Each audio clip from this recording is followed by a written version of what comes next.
আমি বললাম, প্রভু গো, উনি কোন নবী এত উম্মত নিয়ে আসতেছেন? আল্লাহ বলেন, উনি হলেন বনি ইসরাইলের জলিলুল কদর পয়গম্বর মুসা আলাইহিস সালাতু সালাম। ওনার উম্মতের সংখ্যা হলো 6 লক্ষ। 6 লক্ষ উম্মত নিয়ে আসতেছে। আল্লাহর নবী বলেন, আমার চেহারাটা একটু মলিন হয়ে গেল। কেন মলিন হয়েছে? কিয়ামতের মাঠে এত উম্মত তো আমার হবে না। 6 লক্ষ উম্মত আমি কোথায় পাবো? আল্লাহ মুসা নবী উম্মতের বেলায় সবচেয়ে বড় নবী হবে। যেই মাত্র আল্লাহর নবী বলছেন, আল্লাহ রাব্বুল আলামিন তখন লাগ দিয়ে বলেন, নবী গো, আপনার উম্মত কে কে হবে? কারা কারা আপনার উম্মত হবে? প্রত্যেকের ছবি লৌহে মাহফুজের মধ্যে লটকানো আছে। এখনই আপনাকে দেখায় দিন। আপনি একটু ডান দিকে তাকান। রাসূল বলেন, আমি ডান দিকে তাকাইলাম। তাকায় দেখি শুধু মানুষের মানুষ। মানুষের ভিড়ের কারণে আমার ডান দিকে আসমান আর দেখা যায় না। আমাকে বলা হইল, আবার বাম দিকে তাকান। নবী বাম দিকে তাকাইছেন। তাকায় দেখেন শুধু মানুষের মানুষ। মানুষের ভিড়ের কারণে বাম দিকে আসমান দেখা যায় না। আল্লাহ বলেন, উপর দিকে তাকান। উপর দিকে তাকাইলাম। তাকায় দেখি শুধু মানুষের মানুষ। মানুষের ভিড়ের কারণে উপরে আসমান দেখা যায় না। এমনি আল্লাহ ডাক দিল, নবীজি, মুসা নবীর মাত্র 6 লক্ষ উম্মত দেখে আপনার চেহারা মলিন হয়েছিল। ডাইনে বামে উপরে 6 লক্ষ নয়, 6 কোটি নয়। এই যত মানুষ দেখলেন, সকল মানুষ হবে আপনি বিশ্ব নবীর উম্মত। আল্লাহ রাব্বুল আলামিন বলে, সেই দৃশ্য দেখে বড়ি বানিয়ে দাও। হাদিস শরীফে এসে হাজার হাজার বছর পরে আল্লাহ ডাক দিবেন, এরপরে চিল্লায়, 2টার উঠে নিচ্ছে, এই দেখে চিল্লাচ্ছেন। খুব কষ্ট, কষ্ট হলে নামাজ পড়লি না কেন? হ্যাঁ হ্যাঁ হ্যাঁ হ্যাঁ, মানে কোনো কারণ নাই, কোনো কারণ। নামাজ পড়ছ না কেন? রোজা? হ্যাঁ হ্যাঁ, যা সোজা যা। হ্যাঁ, যা শক্তি আছে সব দিয়ে তোর মারছে, লাভ দিয়ে আবার যার নাম ফিরে গেছে। দ্বিতীয় নামাজ পড়লে না, হ্যাঁ জব দেয়, হ্যাঁ হ্যাঁ হ্যাঁ, কি মানে কোনো কারণ নেই, যা। কেন? হ্যাঁ 10 কদম গেছে গিয়া আবার ফিরা চায়, চোখের পানি ছেড়ে দিয়া কান্দে, মুখ পাকা করে। তা আবার 10 কদম যা গিয়া মুখ পাকা করে কান্দে। তো আল্লাহ জিজ্ঞাসা করেন, তোর সাথেরটা লাভ দিয়ে পড়ে গেল, তুই 10 কদম ফলে ফলে দাঁড়াস কেন? তখন সে জবাব দেয়, প্রভু, তোমার নাম রহমানুর রহিম। প্রভু গো, বড় আশা নিয়ে আসছিলাম, আর হয়তো জাহান্নামও দিবা না, কিন্তু আবার হুকুম দিয়েছ জাহান্নামে যাওয়ার জন্যে। এখন 10 কদম যাই, আবার দাঁড়াই, আমার করুণ অবস্থা দেখে নি তোমার মায়া লাগে। তুমি ডাক দিয়ে বলো আর যেতে হবে না। এই কারণে বারবার আমি ঘুরে ঘুরে তাকাই। দুনিয়াতে রেখেছে সন্তান যদি মার কাজে ডিস্টার্ব করে, একটা থাপ্পড় দিয়ে মা বলে, যা ঘর থেকে বের হয়ে যা। সন্তান তখন 10 কদম দূরে গিয়া চোখের পানি ছেড়ে দিয়ে কাঁদে, মুখটা বাঁকা করে কয়, জায়গা কইলাম আর হইতাম না। মা তাকায় না, আরো 10 কদম গিয়া আবার গুইরা তাকায় কয়, জায়গা কইলাম আর হইতাম না।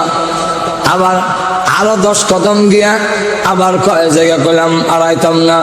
মা এমনি ঘুরে তাকায় দেখে সন্তানের চোখ থেকে গাল বেয়ে পানির ফোঁটাগুলো ঝরতেছে, আর মুখ বাঁকা হয়ে গেছে।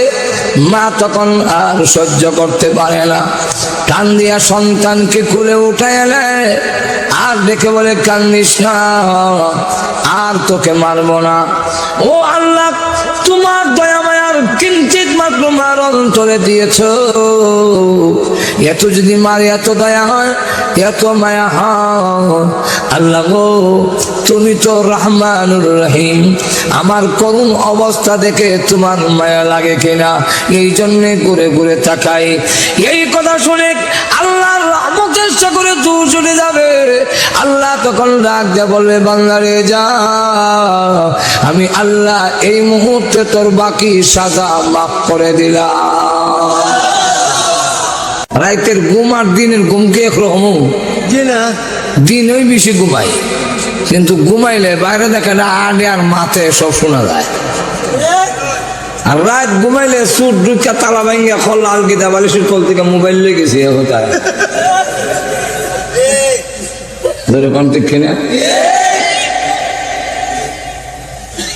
আল্লাহ বলেন, রাত্রির অন্ধকারে একটি পর্দা টেনে দিলাম।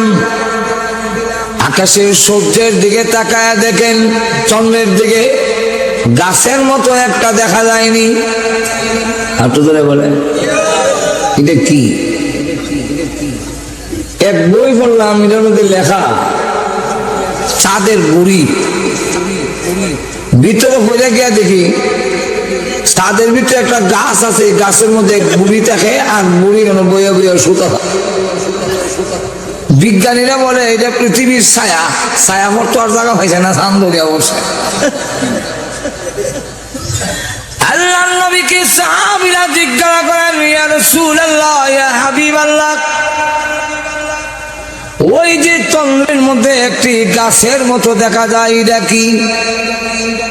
আল্লাহ নবী বলেন, সাহাবীরা রে, এটা হলো আল্লাহর কুদরতের আলামত। সাহাবীরা বলেন, ওগো নবীজি আর একটু ব্যাখ্যা দিয়ে বলেন। আল্লাহ নবী বলেন, সূর্যের মধ্যে যেইভাবে পাওয়ার আছে, চন্দ্রের মধ্যেও এইভাবে পাওয়ার ছিল। দুইটা লাইট দিনে রাইতে জ্বললে বান্দার ঘুমাইতে অসুবিধা হবে, ডিস্টার্ব করবে। এই কারণে জিবরাইল আলাইহিস সালামকে বললেন, তোমার নুরির পাকা দিয়া চন্দ্রের মধ্যে 3 বার বাতাস দাও। আমরা যেভাবে ল্যাম্পের আগুন হাতের বাতাস দিয়ে নিবাই, মোমবাতি তাহাই নিবাই, জিবরাইলকে বললেন তোমার নূরের পাকা দিয়ে বাতাস দাও। জিবরাইল আলাইহিস সালাম 3 বার বাতাস দিলেন, চন্দ্রের গরমটা বের হয়ে গেল। আল্লাহ রাব্বুল আলামিন বলেন, এটাকে সূর্যের সাথে মিলাইয়া দাও, আর চন্দ্রের মধ্যে একটা দাগ রেখে দাও গাছের মতো। পৃথিবীর বান্দা বান্দীরা চন্দ্রের দিকে তাকাইয়া যেন তারা আমার শুকর আদায় করতে পারে, আমি আল্লাহ তাদের জন্য চন্দ্রটাকে ডিম লাইট বানাইয়া দিয়েছি। সকল ঘুমাইবার আয়োজন করি, কিন্তু আমি আল্লাহ ঘুমাই না। لا تأخذه سنة ولا نوم।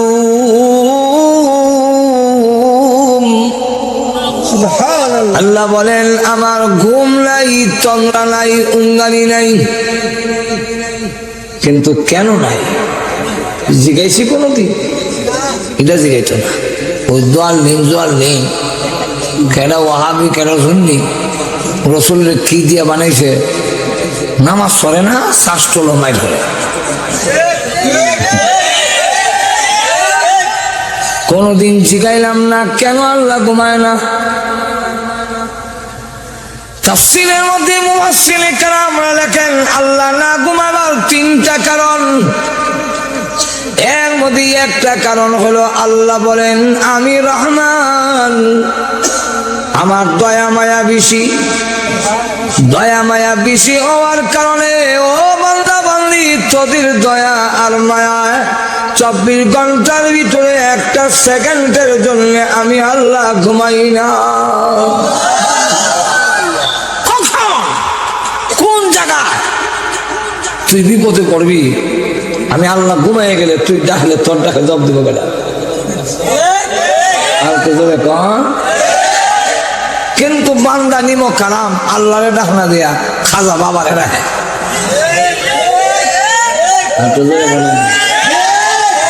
আল্লাহ কোন রসুল দিয়া গেলেন আল্লাহ গাই বইয়া, রসুলের দল খাজারে দিয়া গেলেন রসুল ফকির হইয়া,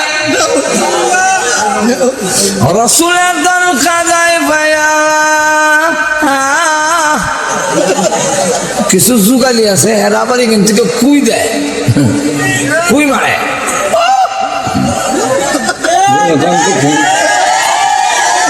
রসুলের দল খাজায় ভাইয়া হাট বইছে জানি রে, কেউ ফিরে না খালি হাতে বাবারে তোর দরবারে। আর কিছু না। আল্লাহ বলেন নিমক আরাম কারে কত খাতে হবে, তোমাদের তাকে সাড়া দেওয়ার জন্য আমি আল্লাহ ঘুমাই না। আর তুই খোঁজ খাজা বাবার দরবারে কেউ ফিরে না খালি আছে, তাহলে বোঝা যায় আমি কোনো কামেরই না। যেরকম ঠিক না?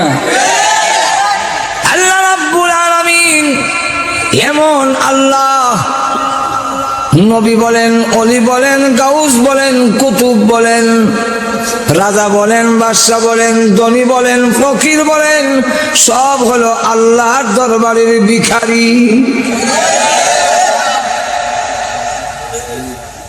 আল্লাহ বলেন পৃথিবীর এমন দরবার পাবি না 24 ঘন্টা প্রতিটি মুহূর্তে তোর জন্য প্রস্তুত। এমন দরবার পাবি না যে সবসময় দিতে খুশি, না দিলে না চাইলে খুশি হয়, না চাইলে বেজার হয়। এমন দরবার আল্লাহ ছাড়া পৃথিবীর কোথাও নাই। আর একটু জোরে বলেন। এই জন্য বলা হয় हर गरीदने को तू तैयार है, हर गरीदने को तू तैयार है, जो न मांगे उससे तू बेजार है।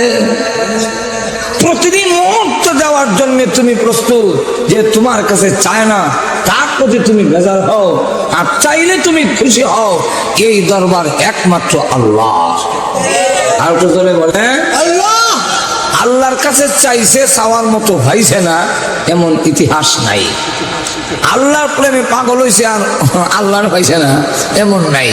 কিন্তু দুনিয়াতে ব্যর্থ প্রেমিক আছে, বদরুন নেশার লেগে পাগল হইয়া আই লাভ ইউ হইয়া সারা শরীর দাগাই দিয়েছে, কিন্তু বদরুন নেশারে হয়েছে না এমন নাই। আর তো বলে কিন্তু আল্লাহর জন্য পাগল হয়েছেন, আল্লাহকে পাইনি। এই পৃথিবীতে আছে একটি ঘটনাও নাই। আল্লাহ বলেন ডাক দেওয়ার মতো ডাক দাও।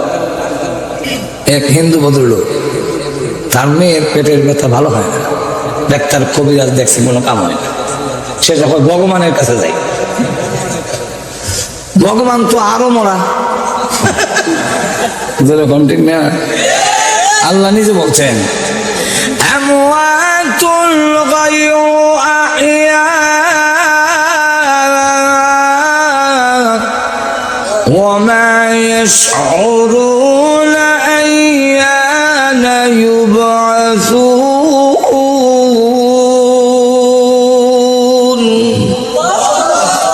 আল্লাহ বলেন তুমি যার কাছে গেছো একবার মরা, জিতো না। যেরকম দেখে না সিরা দই খই মই মামলেট ভগবানের সামনে দেখো, ভগবান খাও আর আমার মেয়ের পেটের ব্যথাটা ভালো করে দাও। ভগবানে খায়ও না, মাতেও না, মুতেও না, ডাংডা একটা লই এখন তুমি তো খোদা না, তুমি হুদা, কোনো খাবেন না। ভাঙ্গা চূর্ণ বিচূর্ণ করিয়া এবার কয় ভগবান শেষ করে দিলাম।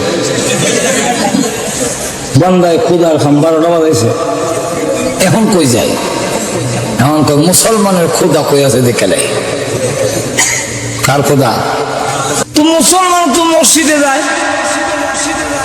মুসলমান মনে হয় মসজিদের ভিতরে তাদের খুদা আছে। ঠিক এখন না, সব ঘুমায় সাল রাত 2:30 সব ঘুমে আছে, পৃথিবী নীরব নিস্তব্ধ। আর ওই সময় আল্লাহ আল্লাহর রহমতের গাড়ি পৃথিবীতে চক্কর লাগায়। একটু জোরে বলেন। মসজিদের সামনে গেছে 2:30-3টার সময়, উজু তো জানে না, মসজিদের গাছলা হাত মুখ ধুইছে, এমনি ধুয়ে গিয়ে মসজিদে দেখে তালা লাগায়, বারান্দাত বসে ওই এখন ডাক দেয়, হে মুসলমানের খোদা, আমার খোদা থেকে বিমুখ হইয়া ভেঙ্গে টুকরা টুকরা করে খান খান করে তোমার কাছে হাজির হয়েছি। আল্লাহ ডাক দিয়ে বলেন, 80 বৎসরও যদি কেউ গায়রুল্লাহর পূজা করে, 5 মিনিটের জন্য যদি বিমুখ হইয়া আমি আল্লাহর দরবারে চলে আসে, আমি আল্লাহ সে আসতে দেরি হয়, কান দিয়া আমার কোলে উঠাইতে 1 মিনিট দেরি করি না। 80 বৎসর গুনার মধ্যে কাটাইয়া দিয়েছে,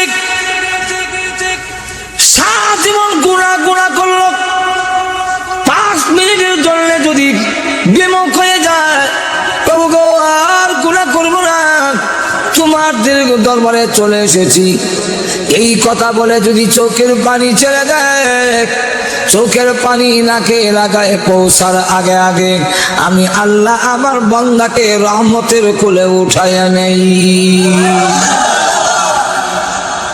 এই মাত্র ডাক দিছে, হে মুসলমানের খোদা,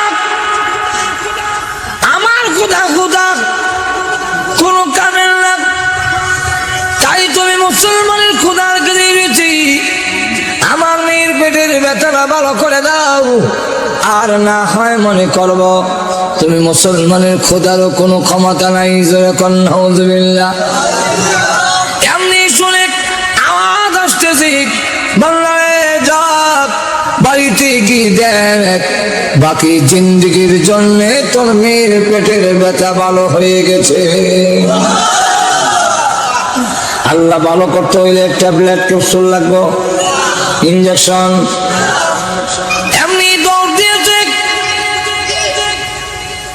দৌড়ে বাড়ির সামনে গিয়ে দেখি গেটে তার মেয়েটি দাঁড়িয়ে আছে। আপনাকে জানার জন্য দাঁড়ায় আছি, কোন ডাক্তারের কাছে গিয়েছিলে আজ জীবনে, কত ডাক্তারের কাছে গিয়েছো, আমাকে কত ট্যাবলেট ক্যাপসুল খাওয়াইলা, কোনদিন ভালো হলো না, আজকে কোন যেই ডাক্তারের কাছে যাওয়ার পরে ট্যাবলেট দিল না, ক্যাপসুল দিল না, ইনজেকশন দিল না, কে জানে গো, হঠাৎ করে আমার আগুনের মধ্যে পানি ঢেলে দিয়েছে। আব্বা আমাকে নিয়ে চলো না, ওই ডাক্তারের কাছে আমি যাব। আব্বা কোনো কথা বলে না, মেয়ে জিজ্ঞাসা আব্বু কথা বলছেন না কেন, শুধু চোখের পানি ছেড়ে দিয়া কাঁদছেন, কারণটা কি? বাবা জবাব দেন, না গো ভুল করেছি, জীবনের বেশি অংশ ধ্বংস করে দিয়েছি, আসল ডাক্তারকে পেতে গিয়ে দেরি হয়ে গেল, এই জন্য আমি কান্দি, আমার জিন্দেগি বরবাদ করে দিয়েছি। কেন এত দেরিতে পাইলাম, আমি আরো আগে কেন ওই মালিকের সন্ধান পাইনি? তুই কি ওই ডাক্তারের কাছে যাবি? হ্যাঁ আব্বা যাব, খালি শুধু যাব তাই না, ওয়াদা দিলাম গো, বাকি জিন্দেগিতে আমি ওই ডাক্তারের গোলামি করে কাটাইয়া দেব। আব্বা বললাম গোসল কর, আমিও গোসল করি, চল ইমাম সাহেবের কাছে চলে যাই। ইমাম সাহেবের কাছে গিয়ে আমরা কালিমা পড়ে মুসলমান হয়ে যাই গো মা। ওই লোকের ইমাম সাহেবের কাছে গিয়ে কালিমা পড়ে যদি মুসলমান হয়ে যায়, তাহলে ওই ডাক্তারের কাছে আমাদের যাওয়া হয়ে যাবে। আল্লাহ রাব্বুল আলামিন বলে, তোমাদের জন্য 24 ঘন্টা প্রতি মুহূর্তে আমার রহমতের দরজা খোলা, ডাকার মতো ডাক দাও, আমি আবাদ দেওয়ার জন্য প্রস্তুত। ধরে বলেন ঠিক কিনা? কিন্তু মানুষ নিমক হারাম, মানুষ নিমক হারাম। নিমক হারামের আবার 3 সূরত, যেরকম কয় সূরত? 3 সূরত। এক সূরত হইল যে আল্লাহ তাকে বানাইলেন সেই আল্লাহকে মানে না, আল্লাহর ক্ষমতা বিশ্বাস করে না, এদেরকে নাস্তিক বলা। কি বলা? আসেনি রকম। আর তো বলে আল্লাহ মানে না, আল্লাহর ক্ষমতা বিশ্বাস করে না, এমন মানুষ আল্লাহর জমিনে আছে কি নাই? যারা আল্লাহ মানে না, আল্লাহকে চিনে না, এটি তো কুত্তার থেকে আরো খারাপ। যদি ডক্টর হয়, ড্রগের সেইটা আরো নিকৃষ্ট। যে ডক্টরে আল্লাহ চিনে না, মালিক চিনে না, এটা ড্রগের চাইতে আরো খারাপ। বলেন ঠিক কিনা? এটা আমার কথা না, আল্লাহ কোরআনে বলছেন উলাইকা কাল আনআমি বাল হুম আযাল উলাইকা হুমুল গাফিলুন।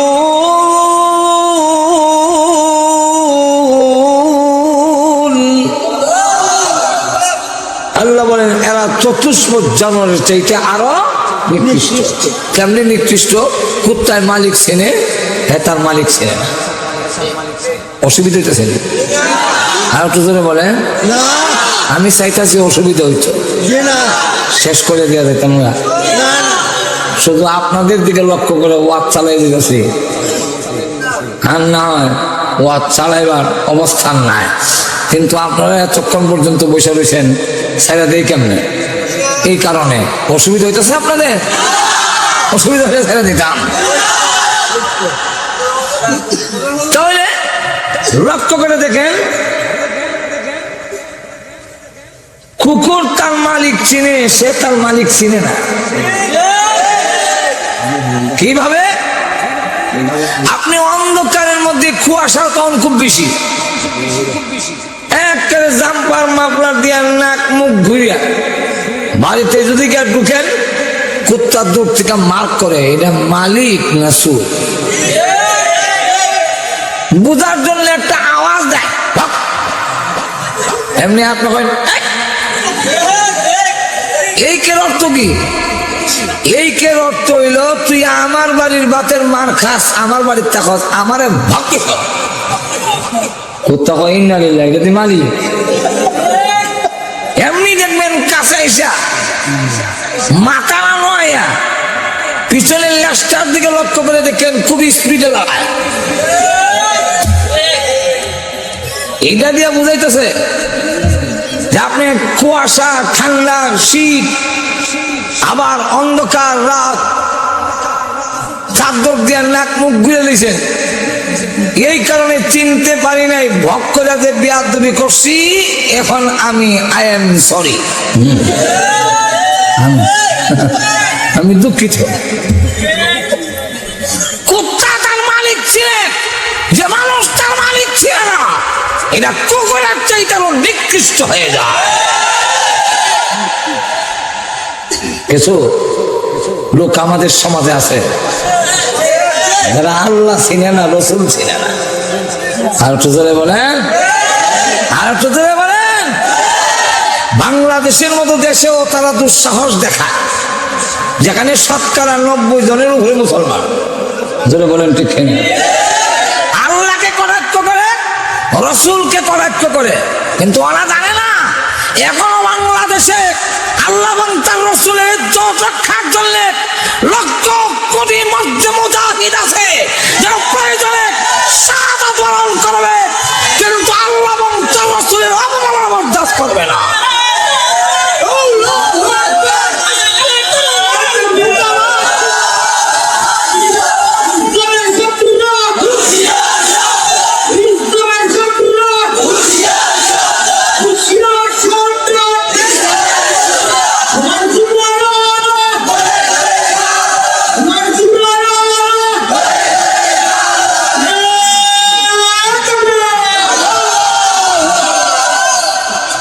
আমার ওরা আল্লাহ মানে না, ওরা নাস্তিক।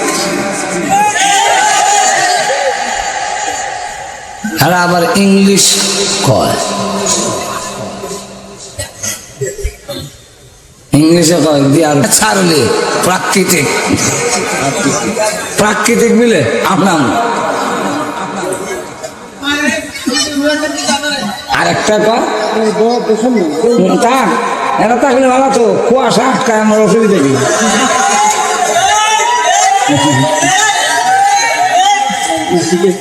কুয়াশা আটকাইতেছে খালি বললে কুয়াশাটা একবার লইলে ভালো ভালো না।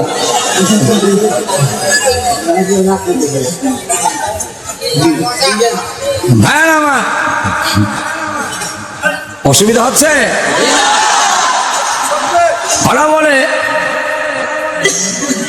ওরা বলে আরেকটা কয় মহাশূন্যে একটা গ্রহ ছিল, ওইটা হঠাৎ করে ফুটে গেছে, বিস্ফোরণ করেছে, এক টুকরা নিচের দিকে পড়ে গেছে, পৃথিবী হয়ে গেছে। কেমন আজগবি কথা। আজকে যদি এই মাহফিলে কোনো বক্তায় ওয়াজ করে, ভাইরা আমার এখানে একটা লোহার টুকরা ছিল, হঠাৎ করে ফুটে গেছে কি, হঠাৎ করে ফুটে গেছে কি, এক টুকরা মাউথ পিস হয়েছে, এক টুকরা রে ভাই মেশিন হয়ে গেছে, এক টুকরা ব্যাটারি, এক টুকরা হরন, এক টুকরা ইউনিট। হঠাৎ করে হয়ে গেছে। তখন আপনারা সব করবেন এই মোল্লার মাথার থাঁসে গেছে। কোন মৌলবী সাহেব ওয়াজ করলে যদি হয় মাথার থাঁসিরা, যারা বলে পৃথিবী বিস্ফোরণ করে হয়ে গেছে, এদের মাথার থাঁসিরা সন্দেহ নাই। আপনারা বলতে পারেন, আপনারা বলতে পারেন হুজুর ওরা তো বড় বড় শিক্ষিত, আমরা মাথার থার ছিঁড়ে, লেখাপড়া করার পরও মাথার থার ছিঁড়ে না, ছিঁড়ে না? এক ইন্সপেক্টর গেছে বাঙ্গারহাট স্কুলে ইন্সপেকশন, স্কুলে গিয়ে জিজ্ঞাসা করে এটা কোন ক্লাস রে? অঙ্কের ক্লাস। ও ঠিক মতো এটা অঙ্ক কর। ও কি অঙ্ক স্যার? গাড়ির থেকে তোমাদের স্কুলে আসতে আমার 15 মিনিট সময় লাগছে। বলো আমার বয়স কত? ছেলেরা কয় যুগ বিয়োগ ফুরন ভাগ এলজাবরা বেলজাবরা লসাগু মশাগু, যা শিখছিলাম কোনো সাগুনাগু কামা লাগে না। কিতা করবো? সব কলম রেখে বসে রয়েছে। এক ছেলে ক্লাসের মধ্যে, আবার কিছু ছেলেরা তাকে পন্ডিত, এক ছেলে কলম দিয়া আঁকাইতেছে। এই তুই কি কলম? স্যার আপনার বয়সটা বাইর করতেছে। কতক্ষণ পরে যে গেল, কিরে আমার বয়সটা বাইর করছো? ও জি স্যার। কত? 60। আর আসলে ওনার বয়স 60, আন্দাজে লেগে গেছে। তখন কই তুই কোন সূত্রে বাইর করলে আমার বয়স 60?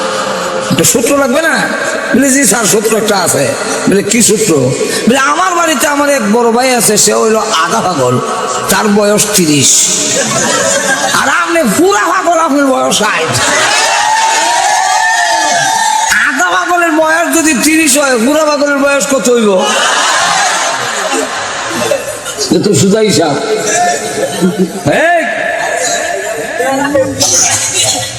তুই আমাকে পুরা পাগল বললি? আমি একটা শিক্ষিত, আমি একটা ইন্সপেক্টর। তো স্যার আপনি লেখাপড়া করছেন ঠিকই, কিন্তু আপনার প্রশ্ন আপনার মাথার তার ছিঁড়া। যেরকম ঠিক কিনা? আল্লাহ রাব্বুল আলামিন বলেন, কিভাবে তোমরা আল্লাহর সাথে কুফরি করো, নাফরমানি করো, নিমক কালামি করো, যে আল্লাহ তোমাকে বানাইলেন সেই আল্লাহকে অস্বীকার করো কিভাবে? এইগুলো এক সূরত। আর একটা সূরত হলো নিমক কালামি। আল্লাহ মানে কিন্তু আল্লাহর বিধান মানে না। আর তো ধরে বলেন, এই শ্রেণীর লোকও আমাদের সমাজে আছে কি নাই? নামাজের কথা বললে কয় নামাজ লাগে না, ব্যায়াম করলেই সারা যায়। রোজা রাখার কথা বললে বলে রোজা যার ঘরে খাওয়ান নাই হে উপাসটা হোক। আমার ঘরে খাওয়ান আছে, আমি কেন উপাসটা হোম? কোনো যুক্তি নাই। আছে পর্দার বিধানের কথা বললে কয় পর্দা মানলে উন্নতির যুগে বাধা, প্রগতির যুগে বাধা হয়ে যায়। পর্দার বিধান মানা যাবে না। পর্দা যদি মানি তাহলে ১,৫০০ বছর পিছিয়ে যেতে হবে। এটা আমার না, আমি বানায়া বলছি না, আমি লন্ডন আমরা বাংলাদেশের একজন দায়িত্বশীলা পুরুষ, দায়িত্বশীল পুরুষ যদি দায়িত্ব হয় সে কয় দায়িত্বশীল, আর মহিলা শিলা কিনা। এক দায়িত্বশীলা লন্ডন গেছে গিয়া কয় মোল্লারা চায় মহিলাদেরকে প্যাকেট করে ফেলতে। মোল্লারা তো প্যাকেট করতে চায় না, মোল্লারা বলে মহিলারা সব কাজ করতে পারবে, কোনো আপত্তি নাই, কিন্তু শুধু একটা শর্ত, মহিলা আর পুরুষের কাজ আলাদা ভিন্ন হইতে হবে। আর তো জোরে বলেন, পুরুষ আর মহিলা একটু ভিন্নতা থাকতে হবে, এক কেন হইলো সমস্যা। আর তো জোরে বলেন, এই যে বাতি জ্বলছে, জ্বলছে না, তার লাগাইছেন নি? বাতির মধ্যে তার লাগাইছেন, এক লাইন না দুই লাইন? একটার নাম নেগেটিভ, আরটার নাম পজিটিভ। আমরা দেশের ভাষায় নেগেটিভ পজিটিভ মানে বেড়াবিড়ি, কি তার বেড়াবিড়ি। এই জন্য দেখেন যখন কারেন্ট জায়গা বাতি নিবা যায়, আবার আইলে একটা জ্বলে একটা জ্বলে না, তখন করে কি দুইটা তার মাথাতে বাড়ি রয়েছে, দুইটাই বাড়ি লাগায়, বেড়াবিড়ি বাড়ি লাগায়, যেরকম ঠিক কিনা। এখন নেগেটিভ পজিটিভ দুইটা লাইন, যে এর মাঝখানে যে একটা প্লাস্টিকের কভার আছে দেখছেন তো, এই কভারটাই পর্দা, দুইটা জন এক কারণে হয় পর্দা দিয়ে। এখন যদি কেউ করে আরো যদি আলোকিত করতে হয় মাহফিলকে, তাহলে পর্দা সরাও, নেগেটিভ পজিটিভ এক কেন লাগাই দাও। তাহলে এই দুই তার যদি এক কেন লাগাই দেওয়া যায়, আপনারা কি মনে করেন আলো জ্বলবে না আগুন জ্বলবে? আর তো জোরে বলেন। আগুন লাগিয়া ওই সামিয়ানা হুইরে আপনারা সাতদর জাম পরে আগুন লাগে, দাড়ি মুখ আগুন লাগে, হুইরা কেমন শুরু হয়ে গেছে, যেরকম ঠিক কিনা। দুই লাইন একটানা করে দিলে, পর্দা না থাকলে, যদি আলো না জ্বললে আগুন জ্বলে, ঠিক তেমনি ভাবে আলোকিত পৃথিবী হয় দুই লাইনে। এক লাইনের নাম নারী, আরেক লাইন হলো পুরুষ, এই দুই লাইনের মাধ্যমে আলোকিত হয়। কিন্তু এই দুই লাইন যাতে একত্রিত না হয়, তার পর্দার বিধান দিয়েছেন মহান আল্লাহ। এখন যদি কেউ কয় সমৃদ্ধিশালী যদি করতে চাও, একটি উন্নতশীল দেশ যদি গড়ে তুলতে চাও, নারী পুরুষের কাঁধে কাঁধ মিলাইয়া কাজ করতে হবে। কোন দিন জানে এই কথা কইয়া বইতে হাল্লা জানে যে নারী পুরুষের বুকে বুক মেলাইয়া কাজ করতে হবে, সে তো শেষ। নারী পুরুষের কাঁধে কাঁধ মিলাইয়া কাজ করতে হবে। ওই পর্দার বিধান গুলো বাদ দাও। হেরারও উদ্দেশ্য হইল নেগেটিভ পজিটিভ লাইন এক কেন করলে, যেমন আগুন জ্বললে উঠে, নারী পুরুষ যদি এইভাবে পর্দা ছাড়া একত্রিত হয়ে যায়, তাহলে উন্নতি হবে না, এই জাতির দুর্গতি আসবে, ধ্বংস হবে, তখন রক্ষা করতে পারবে না। পর্দার বিধান ১,৫০০ বছর আগে নাজিল হয়েছে। এখন যদি পর্দার বিধান মানি, ১,৫০০ বছর পিছনে যাওয়া লাগে, ১,৫০০ বছর পিছনে যাওয়া লাগে। আমরা আগে ১,৫০০ বছর কথা, এখন কি ওই যুগের কথা জানবে, কেমন তার সিরা চিন্তা করে। আচ্ছা, কেউ যদি কথা বলে আজ থেকে ১০০ বছর আগে মাইকটা হয়েছে, মাইক যিনি বানাইছেন, মাইক বানানোওয়ালাই নিয়মাবলী বিধান দিয়েছেন, বক্তার মুখের সামনে মাউথপিস, মেশিনের সাথে যোগাযোগ, ব্যাটারির মধ্যে ক্লিপ দিয়েছি বাধা ধরবা, আর হরনের পিছনে ইউনিট লাগাইয়া বাসা লাগাই বানবা। এই সিস্টেম দিয়েছেন যিনি মাইক বানাইছেন উনি। এখন যদি কেউ কয় বলে ১০০ বছর আগের কথা যদি মানি, তাহলে তো আমরা ১০০ বছর পিছাইতে হয়, ১০০ বছরের কথা বেশি, সুতরাং ওই কথা মানা যাবে না। মাউথপিস নিয়ে বাসা লাগাই বানল, হরনগুলো শ্রোতার কল্লার কাছে এনে ফিট করো, আর ক্লিপ দিয়ে চিবা দেয়া, বেড়ালের মধ্যে না দিয়া, যেই বক্তা কথা বলে সেই বক্তার ২ আঙ্গুলের মধ্যে এনে ফিট করে দাও। এখন যদি এইভাবে সিস্টেম মাইকটা ফিট করে, আপনারা কি মনে করেন মাইক চল না অচল হবে? কেন? সিস্টেম উল্টো হয়েছে। আমি দেখি আরো ভালো হয়েছে। আগে দিত ব্যাটারির মধ্যে, এখন বক্তার আঙ্গুলো দেওয়া দিছে।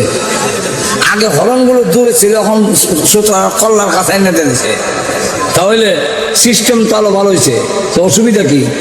আসলে সিস্টেম না, আসলে মূল কারণটা হলো মাইক বানানে ওলার কথা মানে নাই। মাইক বানানে ওলার কথা না মানলে এই মাইক যেমন অচল, আমাদের বানানেওয়ালা আল্লাহ, উনি বিধান দিছেন পর্দার বিধান।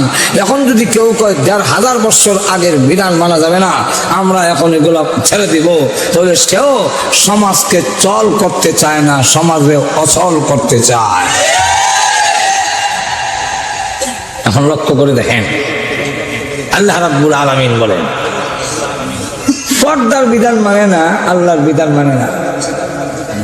যদিও আমরা মনে করি সে মুমিন, কিন্তু এই জাতীয় লোকগুলো আল্লাহর খাতায় মুমিন নয়। আর একটু জোরে বলেন আল্লাহর খাতায়, একটু জোরে বলেন আল্লাহর খাতায় মুমিন নয়। এই হইল ২। ৩ নম্বর হইল আরেক দল হলো আল্লাহ মানে, আল্লাহর বিধানও মানে, কিন্তু বিধান পালন করে না।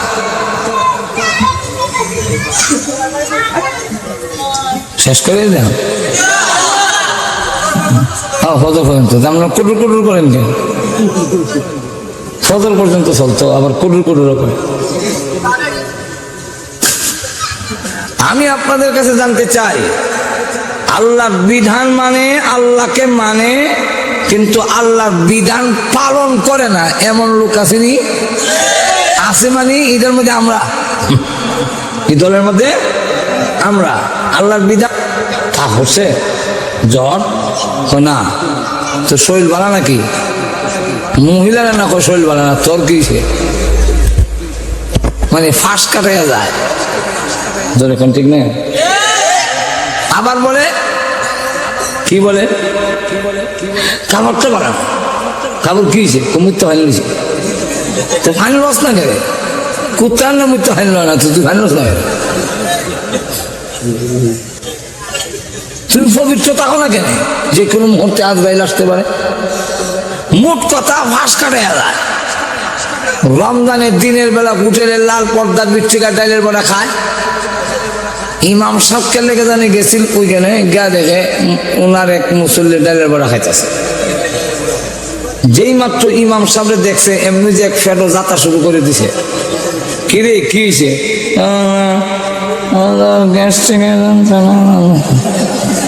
আসলে কি এর গ্যাস্ট্রিক বাহানা, ধরে বলেন ঠিক না?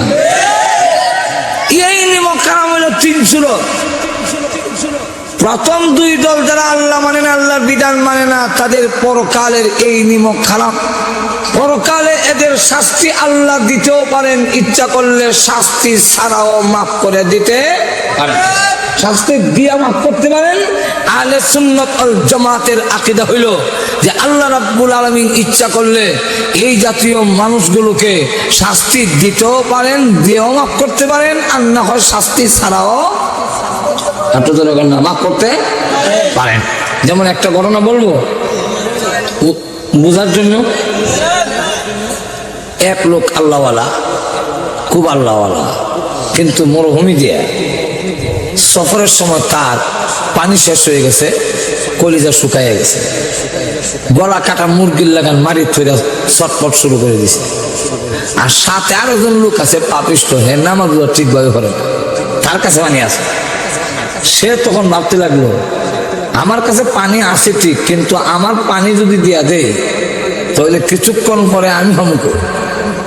আবার কয়, প্রভু তোমার একজন বান্দা গলা কাটা মুরগির মতো ছটফট শুরু করে দিছে, এখন আল্লাহ আমার কাছে পানি আছে, ইচ্ছা করলে তো তুমি আমাকে পানির পিপাসা না লাগাইয়া মরুভূমি অতিক্রম করার তৌফিক তুমি দিতে পারো। তোমার উপরে সম্পূর্ণ ভরসা করিয়া তোমার বান্দার এই অবস্থা দেখে আমার মায়ে লেগে গেছে, আমি দিয়া দেই। তো তাকে দিয়া দিছে, আর উনি পানি পান করে পূর্ণ সুস্থ হইল। তো কিয়ামতের দিন ওই আল্লাহওয়ালা লোকটাকে আল্লাহ জান্নাতের টিকিট দিয়ে বলেন, লাইনে দাঁড়াও, লাইনে দাঁড়াও। বেহেশতে যাওয়ার সিস্টেম হইল আল্লাহওয়ালাদের লাইন ধরতে হবে, লাইনে যেতে হবে। তো লাইন ধরছে, আর ওই লোকটারে যে পানি পান করেছিল কিন্তু নামাজগুলো ঠিকভাবে নাই, তাকে এমন অর্ডার দিয়েছেন আল্লাহ,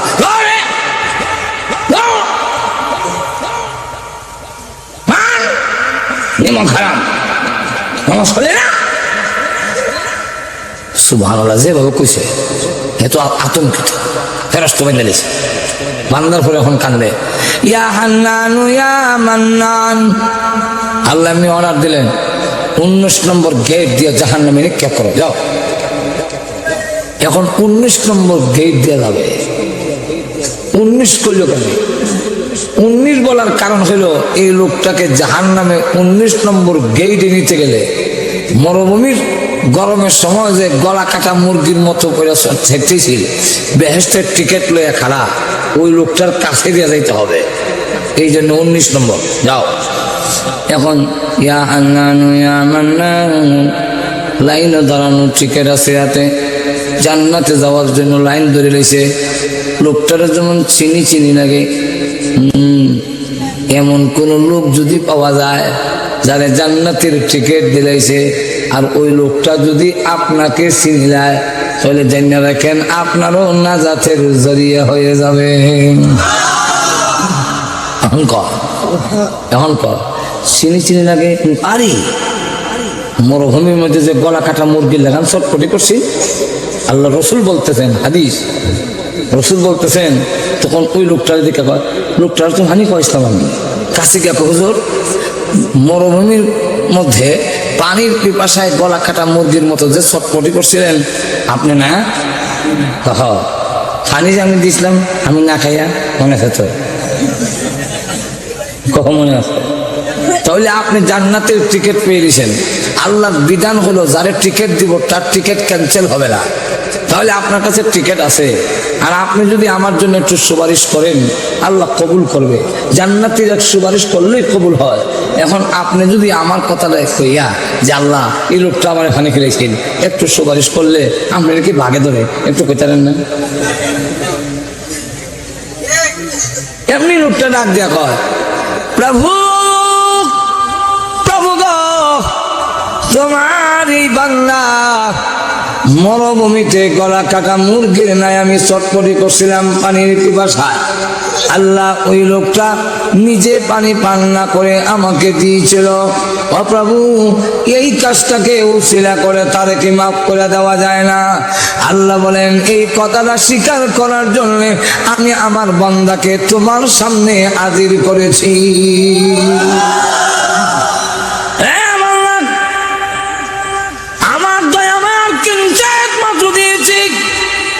এতে যদি তোমাদের এত দয়া হয়, এত মায়া হয়, নিজে পানি পান না করে বিপদের সময় তোমাকে দিয়েছে। আমি রহমানুর রহিম, আমার বান্দার বিপদ দেখে কি আমার মায়া লাগে না? যায় বান্দা যা, ওই দিনের আমলটাকে উসিলা করে আমি আল্লাহ তোর বাকি জিন্দেগীর সাজা এক্ষুনি মাফ করে দিলাম। এই হলো একটা উসিলা বের করে মাফ করবেন। আর যদি উসিলা নাও থাকে শেষে তারা জাহান্নামে দেওয়া হইলো, কিন্তু জাহান্নামে দিবে, কাফেরদেরকেও জাহান্নামে দিবে। আর আমাদের নিম কারাম যারা আল্লাহর বিধান পালন করে নাই তাদেরকেও জাহান্নামে দিবে।